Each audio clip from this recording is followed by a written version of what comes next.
మామూలుగా మీకు ఇన్ని క్రాఫ్ట్స్ మీద కమాండ్ ఉంది కదా, నాకు తెలిసి మీరు ఒక గొప్ప నటులు.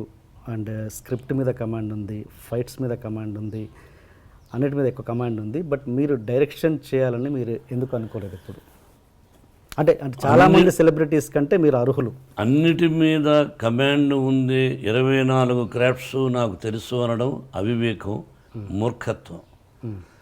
తెలుసుంటే నేను ఫెయిల్యూర్స్ ఎందుకు తీశాను, ఫెయిల్యూర్స్ ఎందుకు వచ్చాయి తీశానని చెప్పను. ఎందుకు వచ్చాయి ఫెయిల్యూర్స్? అలా చెప్తే ఎవరు పూర్తి కమాండ్ ఎవరికీ ఉండదు అండి. మా గురువు గారు కూడా అది 24 క్రాఫ్ట్స్ ఆయన హెల్ప్ చేశాడు, ఓకే, గౌరవించాడు, అట్లా వెనకేసుకొచ్చేవాడు. అన్నీ తెలుసు అని అన్నాను, తెలుసు కొంత భాగం వరకు బాగా తెలుసు, కానీ సక్సెస్ అనేది మన చేతుల్లో ఉండదు. ఒకటి దర్శకుడిగా చాలా కష్టం బ్రదర్.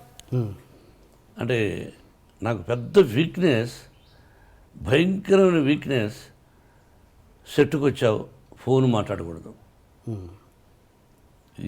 ఏం చేయాలో డైలాగు, నీ టైమింగు, ఆ మూడు, ఈ షాట్ తర్వాత నెక్స్ట్ షాట్ ఏం తీయాలి అనే ఆలోచనలో ఉంటాను దర్శకుడు అనేవాడు.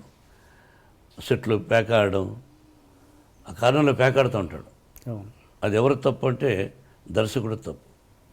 ముడ్డి మీద తినాలి. Sorry to that. సెట్లకి ఎందుకు వచ్చారా? పవిత్రమైన కళామ తల్లి.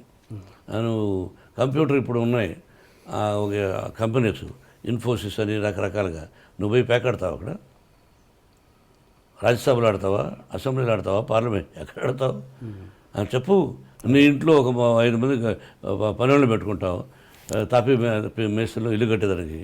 వాడు వచ్చి మార్నింగ్ రాకుండా ప్యాక్ ఆడుతాను, ఒప్పుకుంటావా? ఒప్పుకున్నప్పుడు నువ్వు అసమర్థుడివి. అలాగే కొంతమంది అసమర్థులు.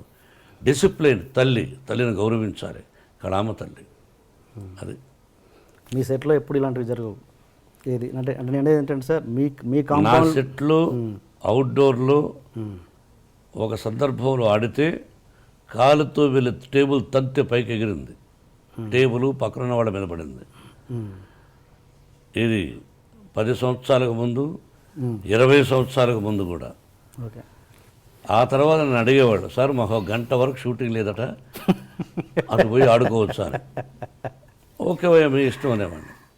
కానీ సెట్లో మీ అసిస్టెంట్ని పెట్టండి, షాట్ రెడీ అయితే మీ అసిస్టెంట్కి మా అసిస్టెంట్ డైరెక్టర్ చెప్తాడు, వాడు నిన్ను వచ్చి పిలవాలి. మీకు అర్థమైందా?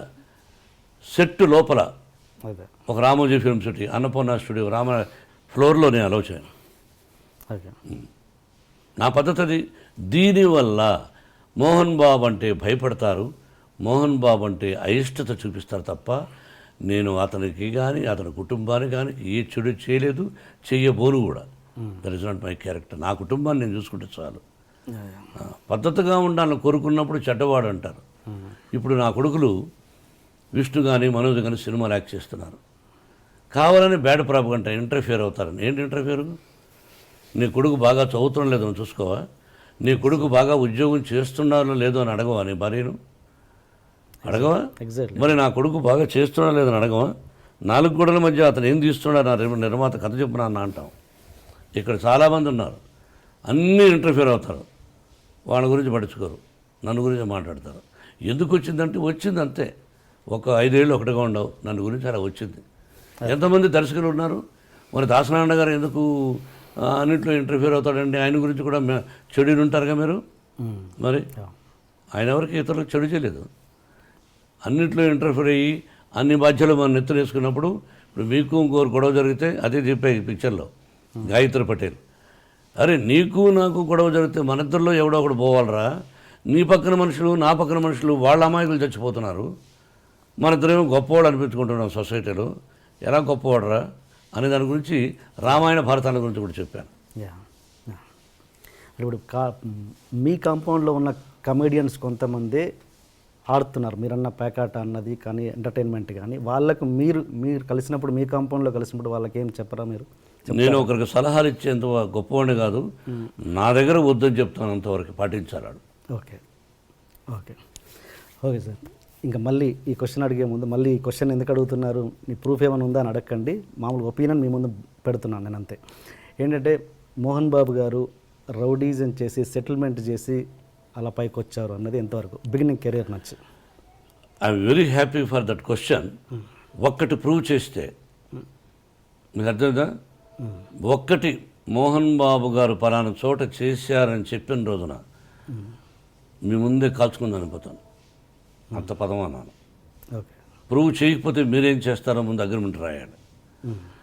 ఆ వ్యక్తి మోహన్ బాబు గారు ఇలాగా మా దగ్గర అన్యాక్రాంతంగా ₹1 తీసుకున్నాడన్నా, ఇలా చేశాడు, రౌడీలను పిలిపించానన్నా. రౌడీ అంటే ఎవడు? మీరు రౌడీయే, నేను రౌడీయే. మన స్కిన్ను మనం కాపాడుకోవాలన్నప్పుడు తిరగబడేవాడు ప్రతి ఒక్కడు రౌడీయే. మన స్కిన్ను మనం కాపాడుకోకపోతే మనం అసమర్థులు అయిపోతాం. ఆ విధంగా చెప్పిన రోజున ప్రూఫ్, ఓకే. ఇది దైవ సాక్షిగా, పంచభూతాల సాక్షిగా చెప్తున్నమాట, అపఖ్యాతిని క్రియేట్ చేయడం కోసం ఒక్క ప్రూఫ్. ఏం భయపడాల్సిన అవసరం లేదు. ఓకే. ఇతరుల సొత్తును మట్టి పెడవలే భావించవాలని చెప్పేవాడు మా నాన్న. ఆమె perfect income tax SSC. Cinema కోసం కానీ ఏదైనా డబ్బు తీసుకున్నా ఎవరి దగ్గరైనా గౌరవప్రదంగా ఇంట్రెస్ట్తో పాటు ఇస్తూ ఉంటాను. అప్పు చేస్తాం, ఇస్తాం గౌరవప్రదంగా. Never the dream. అది చెప్పుంటే అసత్యం, ఏదో ఎవరో చెప్పించుంటారు. ఒక్క ప్రూఫ్ చాలు. నా 13 సంవత్సరాల, నా 42 సంవత్సరాల నట జీవితంలో ఇంటిల్లపాది సూపర్ సూపర్. పంచభూతాల సాక్షిగా చెప్పా.